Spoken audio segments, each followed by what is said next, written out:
Prime, podcast for curious mind.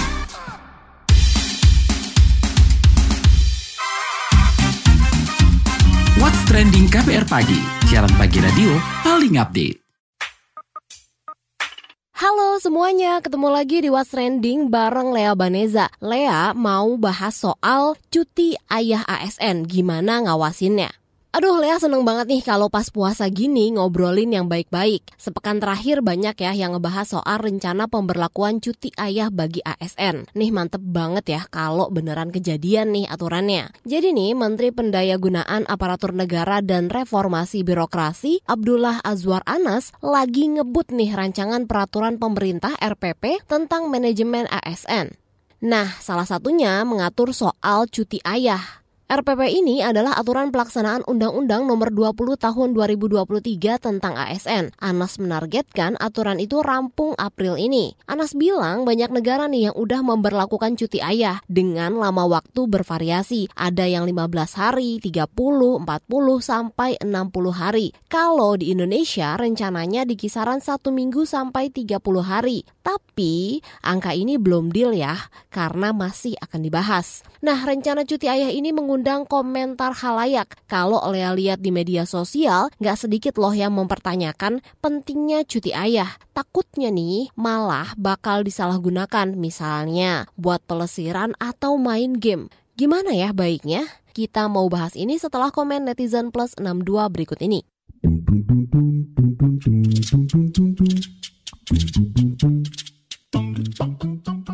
Yang pertama @HariXX.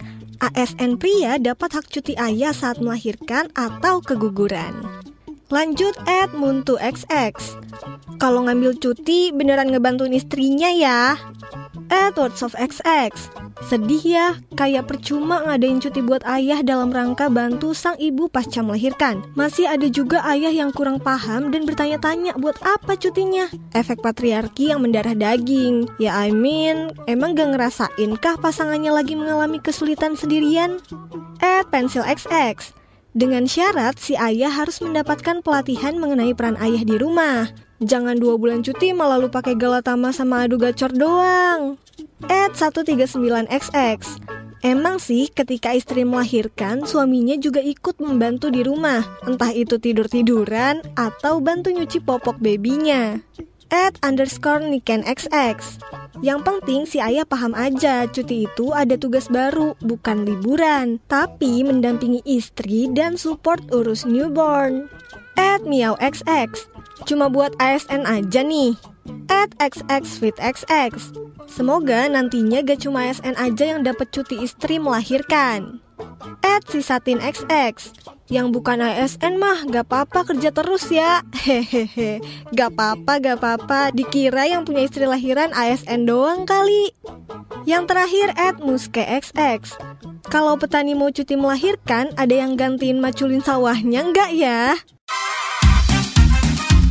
What's Trending KBR Pagi, siaran pagi radio paling update. Nah, kita mau tahu dulu nih, seberapa penting sih kebijakan cuti ayah ini? Ya, meski ini baru buat ASN aja ya. Lea mau bahas bareng CEO dan pendiri Center for Indonesian Strategic Development Initiative, CISDI Dia Satyani Saminarsi. Halo Bu Dia. Iya. Bu, aku mau tanya terkait dengan pandangannya CISDI nih Bu, soal wacana cuti ayah untuk ASN dan pembahasan aturan ini kan mandek ya Bu ya sejak 2022. Jadi kami tentu mendukung ya, karena namanya parenting itu kan bukan cuma tanggung jawabnya ibu, tapi juga tanggung jawab pasangan. Jadi dalam hal ini suami dan ayah.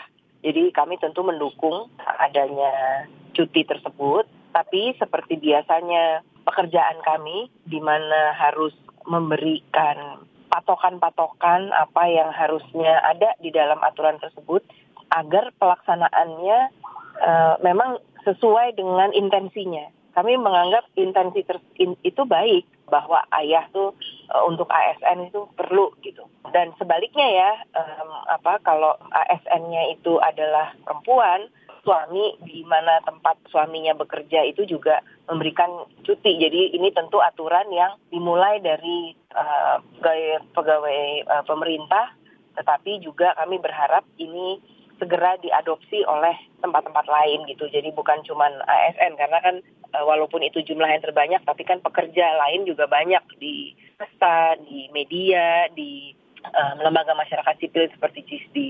Jadi kami tentu berharap ini menjadi suatu awal yang baik. Nah, gimana supaya memastikan ini adalah awal yang baik, itu sebenarnya diperlukan juga aturan-aturan atau teknis pelaksanaan, petunjuk teknis pelaksanaan yang jelas supaya intensinya itu benar gitu. Jadi membantu mengurus rumah tangga, membantu memastikan memberi moral support kepada pasangan dan lain sebagainya, itu tetap harus dibuat dalam aturan itu. Mungkin bukan yang bermaksud untuk memberi sanksi, tapi juga untuk menghimbau dan memastikan bahwa intensi yang baik ini juga diharapkan pelaksanaannya yang baik gitu. Jadi bertanggung jawab oleh yang bersangkutan.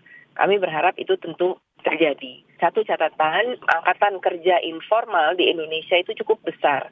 Jadi dia bukan bekerja sebagai pegawai dari satu tempat tertentu. Nah, ini tentu yang juga harus dipikirkan bagaimana agar cuti melahirkan itu bisa juga bermanfaat untuk angkatan kerja yang informal, yang sehingga semuanya bisa melaksanakan parenting dengan sebaik-baiknya. Ada nggak sih Bu sebenarnya kemungkinan kalau misalnya nih yang ASN ini, aturan buat ASN ditetapkan, apakah nantinya juga akan bisa diperluas juga gitu ke swasta? Ada kemungkinan ya berarti? Iya, semoga itu bisa seperti itu ya. Kita banyak negara lain yang telah memberikan cuti hamil untuk ayah atau suami, cuti melahirkan. Tapi tingkat kesulitannya tidak seperti di Indonesia yang tadi catatannya angkatan kerja informalnya besar. Kalau di negara-negara lain rata-rata angkatan kelompok pekerja informal tuh tidak terlalu besar, sehingga semuanya memang jelas gitu aturannya. Lebih mudah untuk diadopsi. Tapi kalau di negara yang kompleks, yang sangat heterogenis seperti Indonesia, memang harus mulai somewhere gitu, terus habis itu baru bisa kita berharap dia akan di-uptake oleh sektor lain dan dari kalangan swasta, terutama mungkin untuk buruh pabrik dan lain sebagainya ya. Bu, kalau misalnya melihat pengalaman di luar negeri itu sistemnya seperti apa, Bu? Apakah maksudnya kayak dia tuh berapa lama dan mungkin pengawasannya seperti apa sih, Bu? Kan karena ada worried juga ya, Bu, kekhawatiran kalau nanti kalau ayahnya dikasih cuti, malah bukannya dipakai buat membantu atau mengasuh anak, malah dipakai buat yang lain gitu. Iya, betul. Jadi kalau di luar negeri mungkin kita bisa bilang risiko moral hazardnya risikonya lebih rendah. Kenapa? Karena memang tidak ada support system lain. Jadi memang di sana kan hampir tidak ada asisten rumah tangga misalnya. Jadi semua-semuanya memang harus diurus oleh ibu dan ayah yang bersangkutan. Jadi kemungkinan moral hazard itu terjadi ada, tapi tidak tinggi, tidak besar. Sementara kalau di Indonesia, karena support system itu banyak, ada bude, ada pakde, ada ART, ada teman, ada tetangga, dan lain sebagainya, ini yang membuat keterlibatan ayah dan ibu secara langsung pada saat baru melahirkan, itu yang membuatnya agak sedikit lemah keterlibatannya, dan selama ini norma kultural kita, seolah-olah memberikan kewajiban hanya kepada ibunya. Jadi mudah-mudahan dengan adanya aturan ini sebagai langkah awal, moral hazard itu bisa dipikirkan dan diatur di dalam teknis pelaksanaan, dalam petunjuk pelaksanaan, dan kemudian juga secara perlahan membuat enabling environment yang mengharuskan ayah dan ibu sama-sama bahu-membahu untuk anaknya. Bu, tapi CISDI itu ada rekomendasi soal pengawasannya nggak sih, Bu? Enggak, jadi kami cuman menghimbau, bisa dilihat di postingan sosial media kami yang belum lama ini, kemarin atau kemarin dulu, di mana kami menghimbau kegiatan apa yang bisa dilaksanakan oleh ayah apabila menerima cuti melahirkan. Apa aja tuh, Bu? Membantu, mensupport, memasak, menyediakan makanan, memastikan agar asupan gizi ibu atau istrinya ini cukup. Kalau nggak salah contoh yang di sosmed CISDI itu bikinin sayur daun katuk atau kacang hijau, membantu membersihkan rumah-rumah, memastikan kecuci, popok, dan lain sebagainya. Itu hal-hal seperti itu. Oke, artinya sebenarnya ayah ini punya peran dari sebelum, saat, dan setelah kelahiran si bayinya ini ya, Bu ya? sampai besar sebenarnya. Karena harus dilihat di sini konteks pembagian peran di dalam gender. Kalau di sini pembagian perannya itu kita terbiasa seolah-olah ibu tuh harus jadi superwoman, bisa semua. Bisa kerja di luar rumah, bisa rumah bersih juga, anak baru lahir menyusui dan segala macam tetap terjaga emosinya, padahal kita tahu ibu baru melahirkan itu kondisi emosinya rentan dan rentan terhadap postpartum depression. Jadi ini yang kita berusaha mengedukasi dengan di-trigger adanya cuti melahirkan dari ASN ya. Paling nggak itu intensinya udah kelihatan, udah disebut. Semoga memang dilaksanakan dengan sebenar-benarnya. Bu, ngomongin soal tadi budaya patriarki, menganggap kalau urusan anak, urusan ngelahirin semua itu ya urusannya perempuan gitu, laki-laki tidak terlibat gitu kan. Nah, mungkin nggak sih Bu kalau dengan diterapkannya aturan ini, budaya-budaya patriarki tadi ini bisa mungkin dikikis gitu Bu? Iyalah, jadi harus memang kita membutuhkan kondisi pemungkin atau enabling environment yang kondusif, yang tidak patriarkis. Dari semua rangkaian mempunyai anak, yang nggak bisa dikerjakan laki-laki cuma hamilnya aja. Yang lainnya bisa. Membantu pada saat istri hamil, membantu dia supaya nyaman dengan perubahan yang terjadi di badannya, perubahan emosinya, menyiapkan kehadiran anak itu berdua, kemudian setelah bayi lahir sama-sama begadang, membantu untuk memastikan semuanya ada. Kan banyak itu urusan baru melahirkan itu kan amat sangat banyak. Tidak mungkin bisa dikerjakan hanya seorang diri. Jadi ini yang harus kita berharap itu akan mengikis budaya patriarki pelan-pelan. Dari CISDI ini ada nggak Bu terkait dengan mungkin rekomendasi atau berapa lama sih idealnya cuti ayah ini diberikan? Harus ada, nantinya harus dibutuhkan naskah akademik tentu. Dan ada contoh-contoh yang sudah banyak ada di negara luar, range-nya tuh antara 3 bulan sampai 6 bulan. Nah sekarang kita kan melihat kalau ibu atau ibu yang melahirkan itu range-nya kan cutinya 3 bulan rata-rata. Nah itu jangan dipotong, lalu kemudian itu ditanding dengan suaminya. Jadi ayah dan ibu bisa mempunyai waktu 3 bulan ini untuk sama-sama beradaptasi dalam menjadi orang tua. Bu Diah, ini sebenarnya seberapa penting sih hadirnya peraturan ini dan apa aja manfaatnya kalau misalnya peraturan ini berhasil diterapkan dan mungkin gitu ke depannya bisa diperluas ke sektor-sektor lainnya gitu? Apakah ini urgent? Menurut saya cukup urgent. Karena kita sekarang sudah melihat, pernah baca kan bahwa fatherless country itu Indonesia salah satunya. Jadi ada absennya peran ayah di dalam membesarkan anak. Jadi menurut saya ini cukup urgent. Terutama juga untuk mengikis budaya patriarki tadi. Jadi kalau memang sudah bagus untuk dilaksanakan, udah siap, menurut saya kenapa harus ditunda lagi gitu. Oke baik Bu Diah, terima kasih banyak ya Bu. Iya, sama-sama. What's Trending KBR Pagi, siaran pagi radio paling update. Newsbeat. Pemerintah Jerman membuat platform pendaftaran diri online untuk warganya yang ingin menyumbangkan organ setelah kematian. Menteri Kesehatan Jerman Karl Lauterbach mengatakan, platform ini dibuat sebagai bentuk update sistem yang lama, karena dokumen pendaftaran sebelumnya lebih rentan hilang. Pendaftaran secara online juga dianggap mempermudah dokter mengklarifikasi potensi penyumbangan organ lebih cepat. Pendaftaran secara online juga dianggap mempermudah dokter mengklarifikasi potensi penyumbangan organ lebih cepat. Diharapkan platform ini bakal mempermudah keluarga penyumbang organ mengambil keputusan di tengah kondisi darurat.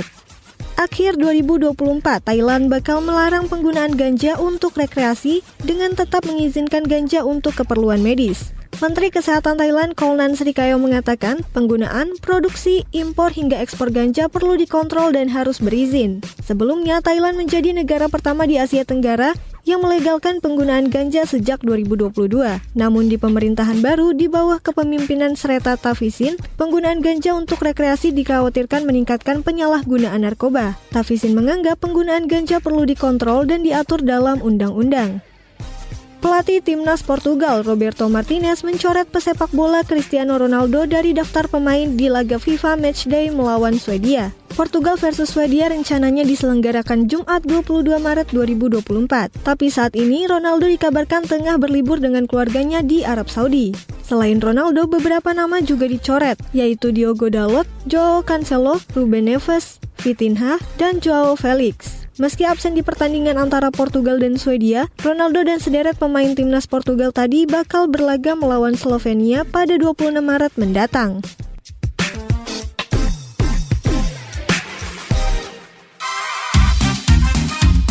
What's Trending KBR Pagi, siaran pagi radio paling update. Biasanya sih ya banyak nih yang sanksi dengan kebijakan baru karena belum ada contoh suksesnya. Nah, tapi ternyata sudah ada nih yang menerapkan cuti ayah ini selama bertahun-tahun loh. Dan itu di perusahaan swasta, bukan lembaga pemerintah.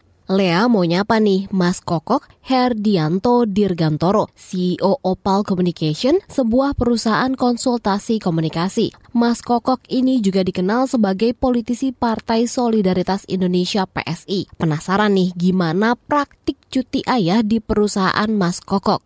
Mas Kokok ini kan udah menerapkan cuti ayah di perusahaannya ya Mas, ya saya baca-baca tadi. Nah sebenarnya apa sih yang menjadi alasan atau dasar penerapan kebijakan ini di perusahaannya Mas Kokok sendiri? Oh, untuk keadilannya sih Mbak, karena sebelumnya kita ada cuti melahirkan 6 bulan untuk yang karyawati. Jadi untuk keadilan kami memberikan cuti ayah juga 1 bulan, tapi dengan berbagai syarat. Syaratnya apa aja tuh Mas? Syaratnya dia tidak boleh keberatan kalau kita sidak. Jadi kalau cuti melahirkan itu kan melekat ke ibu ya. Melekat ke ibu, jadi 6 bulan dia istirahat untuk memulihkan fisik sama ini ya, fisik terutama ya, sama ASI eksklusif. Kalau yang ayah, ini kan dia bukan dia yang melahirkan kan. Iya. Terus habis itu yang kedua, budaya di Indonesia itu kan masih patriarki ya. Jadi laki-laki di rumah itu kayak raja gitu loh. Yeah. Padahal ini istrinya membutuhkannya. Jadi kalau misalnya mengambil cuti ayah, itu harus bersedia disidak. Jadi dia harus mengerjakan semua domestic work. Istrinya harus istirahat total. Untuk memastikan ya, kalau si pekerja laki-lakinya ini benar-benar cuti untuk membantu istrinya, bukan malah pelesiran atau kemana-mana gitu ya? Ya. Itu karena kami perusahaan kecil ya. Itu mekanisme kontrol yang bisa kami lakukan. Kami juga minta akses ke orang tua dan mertua. Karena kami tidak ingin beban anak bayi yang baru dilahirkan itu ke orang tua dan mertua. Jadi harus benar-benar dipegang oleh suami istri. Oke. Nah, Mas, tapi awalnya tuh kenapa sih kepikiran untuk menerapkan aturan ini? Padahal kan kalau kita tahu ASN aja nih masih baru wacana gitu ya? Ya, menarik juga sih. Nariknya agak panjang ya Mbak ya. Itu kebijakan pertama itu triggernya cuti melahirkan dulu. Cuti melahirkan itu terjadi pada tahun 2013.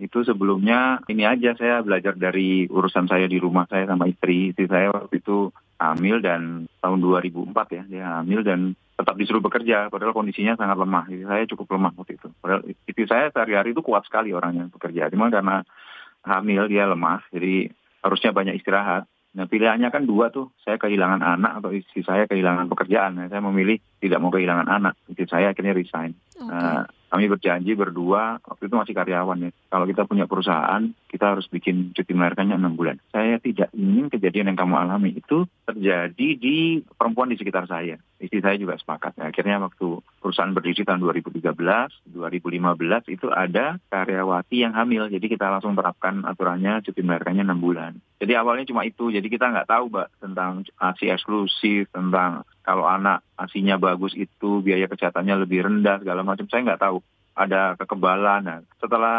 kebijakan itu terjadi, baru kemudian saya dipanggil banyak orang kan, ini kebijakan bagus. Saya kan nggak belajar ya dari itu. Akhirnya saya belajar tentang cuti melahirkan. Udah jalan, nah itu mulai kasak-kusuk saya ngomong sama partner yang lain. Kayaknya selain cuti melahirkan kita harus mikirin cuti ayah deh. Karena pengalaman saya kebetulan punya bos yang baik ya waktu itu. Saya waktu kelahiran anak pertama tuh saya bisa jaga anak saya, lupa saya 7 atau 10 hari tuh. Itu dampaknya besar buat recovery mental. Di situ saya belajar tentang baby blues. Nah itu yang cuti ayah kami lebih matang lah daripada yang cuti melahirkan ya. Cuti melahirkan itu lebih karena empiris saja. Kalau yang cuti ayah kita ada studi juga, belajar di negara maju juga udah gitu kan.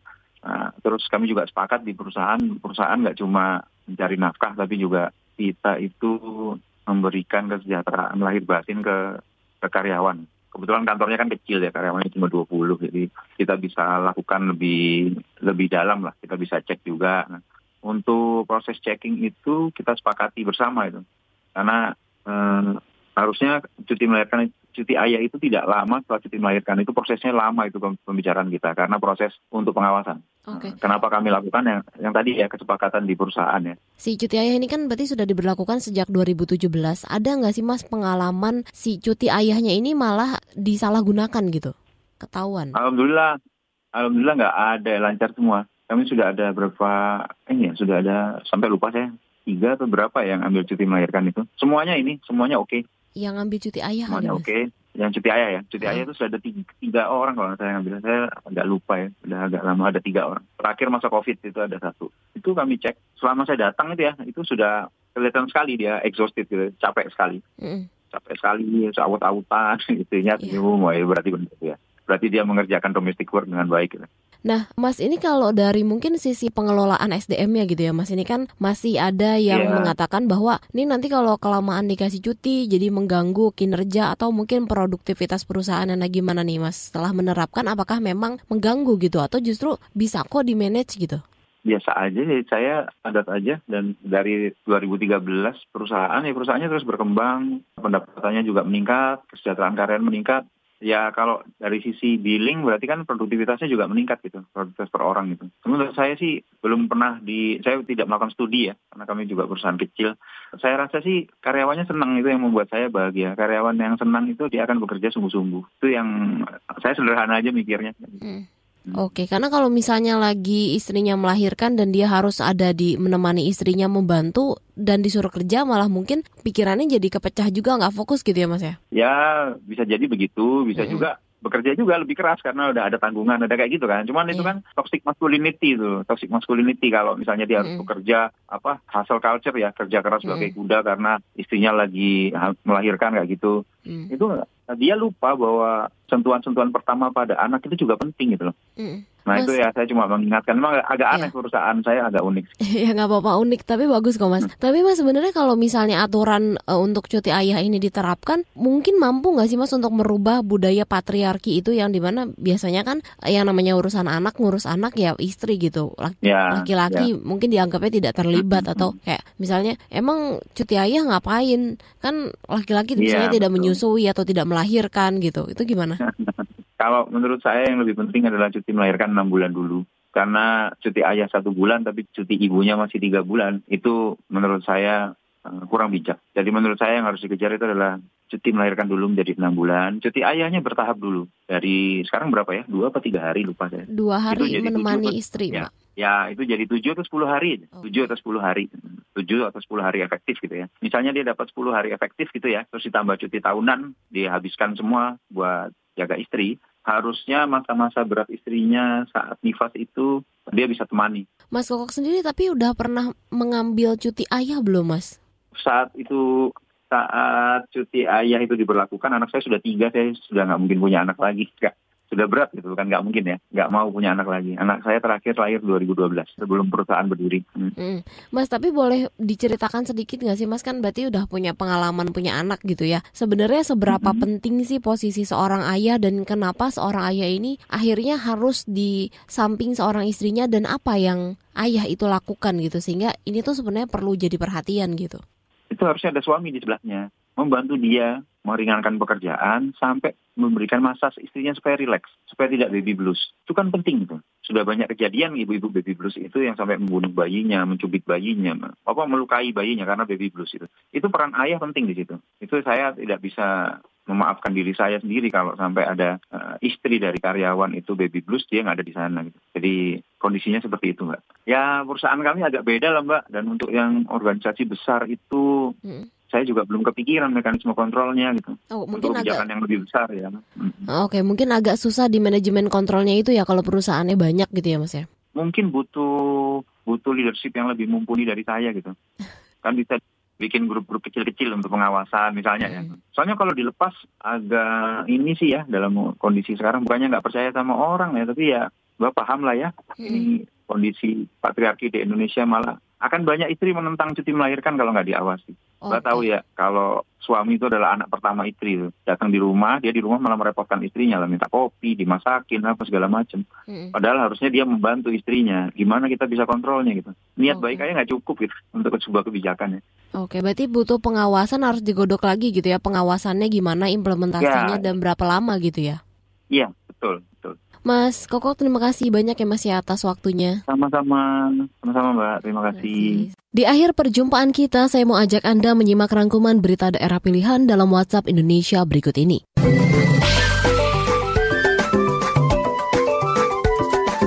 WhatsApp Indonesia. WhatsApp Indonesia kita mulai dari Jakarta. Kementerian Tenaga Kerja buka suara usai muncul polemik soal THR bagi driver ojek online dan kurir logistik. Ini dipicu pernyataan Dirjen Pembinaan Hubungan Industrial dan Jaminan Sosial Kemnaker, Indah Anggoro Putri, yang menyebut driver ojol dan kurir berhak mendapat THR karena masuk kategori pekerja waktu tertentu (PKWT). Indah kemarin menjelaskan bahwa pernyataan soal THR bagi ojol dan kurir hanya bersifat imbauan. Pelaksanaannya dikembalikan ke manajemen perusahaan aplikator. Imbauan itu bertujuan meningkatkan kepedulian perusahaan pada mitranya selama hari keagamaan. Berbeda dari pernyataan sebelumnya, Indah menyebut hubungan kerja aplikator dengan driver dan kurir masuk kategori kemitraan. Karenanya, besaran THR dan mekanisme pemberiannya disarankan didiskusikan secara internal. Masih dari Jakarta, Menteri Agama Yakut Khalil Qomas akan membagikan kurma hadiah dari Raja Saudi Salman bin Abdul Aziz Al Saud ke warga non-muslim. Tujuannya membagi-bagikan kurma tersebut agar warga non-muslim bisa merasakan Islam sebagai rahmat semesta alam atau rahmatan lil alamin. Gus Yakut memastikan sudah mendapat izin dari pemerintah Saudi melalui Duta Besar Saudi untuk Indonesia, Faisal bin Abdullah Al-Mudi. Menurut Yakut, Faisal berpesan agar hadiah kurma yang mencapai 100 ton tersebut dibagikan ke siapa saja dan yang penting didistribusikan ke masjid dan musola. Sebelumnya, Raja Salman memberikan hadiah 100 ton kurma di bulan suci Ramadan sebagai tanda penguatan hubungan dan kerjasama Saudi-Indonesia.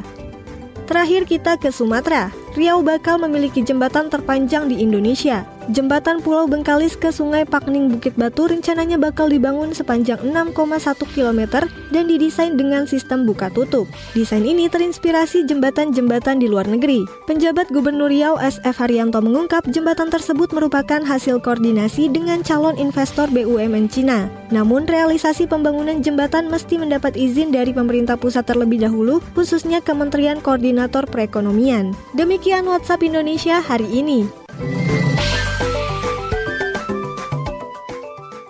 Terima kasih sudah mendengarkan What's Trending. Jangan lupa ya, terus dengarkan podcast What's Trending di kbrprime.id dan aplikasi mendengarkan podcast lainnya. Lea Baneza pamit, stay safe and happy. Bye-bye.